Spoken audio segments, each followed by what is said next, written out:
Dear friends, আমি বর্তমানে দাঁড়িয়ে আছি হাওড়া ময়দান মেট্রো স্টেশনে। নতুন যে মেট্রো স্টেশন হয়েছে, যেটা প্রচণ্ড ভিড় হচ্ছে। প্রত্যেক দিন প্রায় 50 থেকে 60,000 যাত্রী ডেইলি যাতায়াত করছে। আমি আজকে সেই অভিজ্ঞতা অর্জন করলাম আর কি।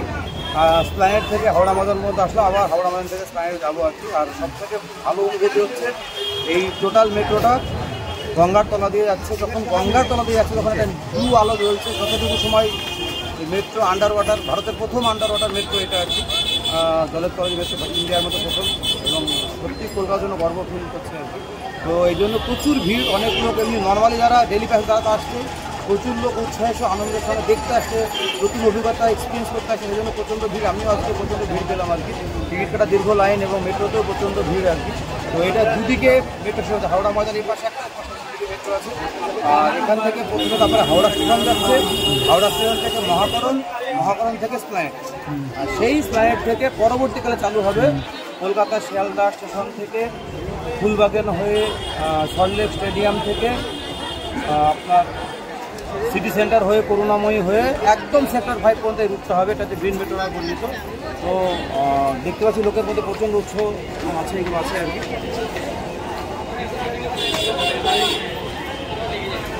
তো যদি সুযোগ সুবিধা হয় তো আপনারাও এই মেট্রোর অভিজ্ঞতা লাভ করতে পারেন।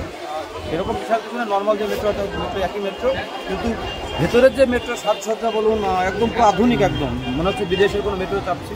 সেই অভিজ্ঞতার অবশ্যই ভালো লাগছে আর কি, পরিষ্কার পরিচ্ছন্ন আছে। তো এটাই।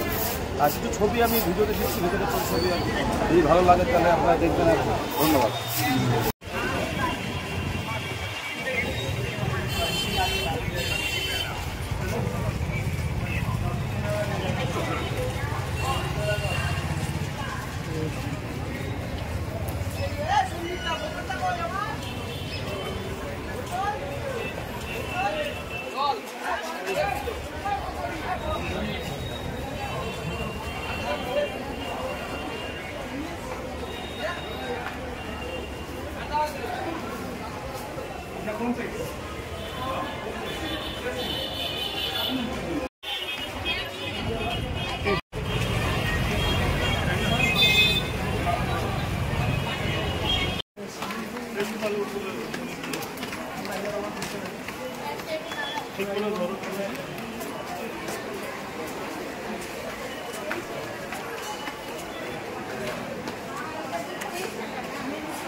যদিও যাওয়ার সময় আমরা বলেছিলাম যে